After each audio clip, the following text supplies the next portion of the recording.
What is going on, YouTube people? Today, that's right, repacks again. I know. But it is the topic du jour in the hobby. We're gonna get a little speculative today. Some sights, sounds, and observations from the National. Fanatics, they have to be sitting there going, how did this happen? How did repacks become more popular? I shouldn't say more popular, but extremely popular, as popular as the own products that we put out. And repacks are an interesting thing because you're not reliant on Big Daddy Fanatics for product. So if you're a breaker, a courtyard, an arena club, whatever, you don't need allocation.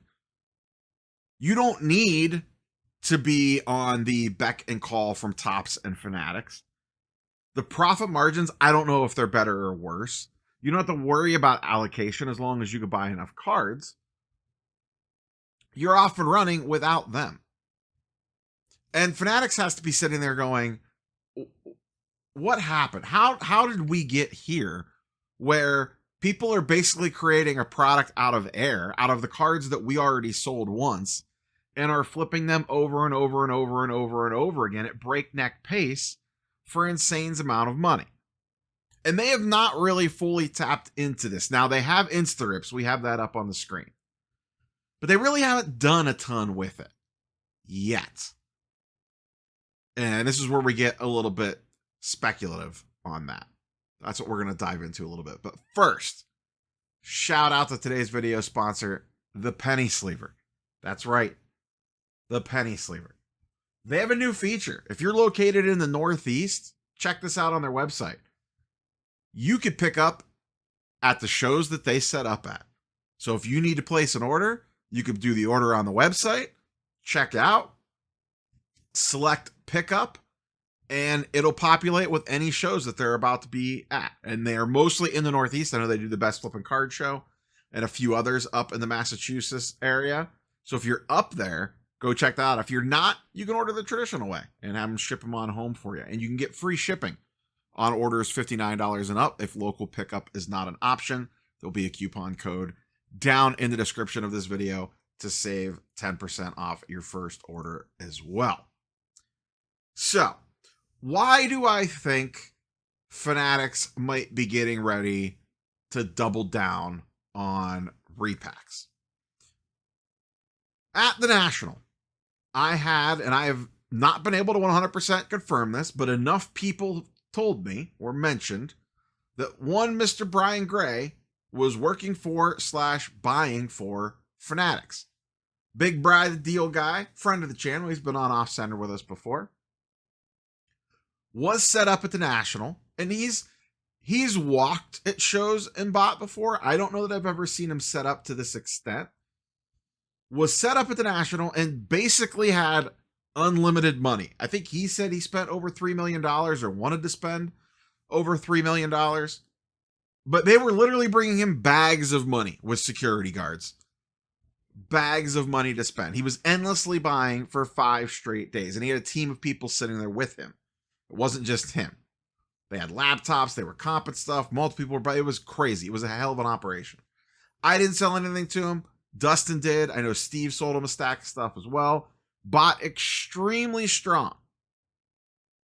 But like I said, the hot topic at the National was that he is now somehow involved with Fanatics. It's been teased for a while what his next move might be. Now, I don't know if he formally works for them or if he is just buying for them. I did reach out. I texted Brian. I said, hey, I heard this is going down. He left me on red, which is fine. I understand he probably couldn't answer even if he wanted to. I also reached out to Fanatics PR. I sent them an email this week and said, hey, I heard this, are you guys getting ready to gear up for another big repack run? And I got a fairly stock non-answer. Thank you for the inquiry. I should say, quote, thank you for the inquiry. We do not comment on specifics, but multiple third parties purchase cards on behalf of Fanatics Live to support our repack products. End quote. So Insta-Rips, like I said, got launched. They really haven't touched it since. There really hasn't been much chit-chat about it. But I'm wondering if they are about to make a splash with another big release fairly soon with all the buying that was done at the National, assuming, once again, we're in speculation mode here, that's who Brian Gray was buying for. And like I said at the top, they have to be sitting there in boardrooms going, guys, how are we not getting a taste of this? Courtyard, Arena Club, now Power Packs are making money hands over fist with repacks. Not to mention the individual breakers that put together their own physical packs, graded grails for Jeff Wilson. Everybody's got one, and Fanatics has only dipped their toe in the water. I still don't know what's going to happen. If the demand for repacks keeps up, I don't know what it's going to do to secondary market prices of liquid cards. Because you have to feed that beast. Now, the digital ones don't need fed as quickly or as often, but they still need fed. There was some chat, once again, around the National, that around 90% of people sell their card back. Just boop, hit the sell back option, the instant offer button on the various platforms. That was just like broad strokes, macro level, around 90% get sold back to people. So you're only losing 10% of your inventory per day, week, month, whatever. So you don't have to go like full out to restock that thing. But if the people are hitting the button fast enough, then even that you're going to need to reload. And those cards have to come from somewhere. The way that you could tell there is such a strain on the supply for repacks is all the stuff that PSA is doing with their straight grade to sell, their instant offers as soon as cards grade, the ability to scan cards and vault them at the National and get instant cash offers for them. There is a inventory. I don't want to, shortage is too strong of a word for right now, I think, but we could be heading that direction if demand keeps up. And that's going to be the real trick. Is there enough interest for people to keep buying these things? I think in the short term, yes. I think power packs alone are going to cause a strain on the supply chain of everything in regards to inventory, just because that's going to get thrown out to such a wide net of new customers that aren't necessarily used to buying those sorts of things. I could be wrong on that. That's just me guessing. So that's going to be something interesting to watch. How popular are these things? Is Fanatics about to get back in the game again? Because once again, especially on these megacorps like GameStop, Fanatics, those two in particular, you could throw in Courtyard, Arena Club. If they're marketing these things, they are going to a much larger customer base than your average breaker on Whatnot is getting to. You know, the amount of email contacts that they have for people alone to send marketing stuff to is insane. Now, let's spin this ahead. And maybe they already have this idea. If not, I want to point. I want to point, Panini, if you guys do this. If I am Panini and I am sitting there and I'm about to lose all the licenses for this stuff, I would be putting a ton of effort into looking at doing exactly what Courtyard and Arena Club are doing, what Power Packs are doing. How do we get in the repack game?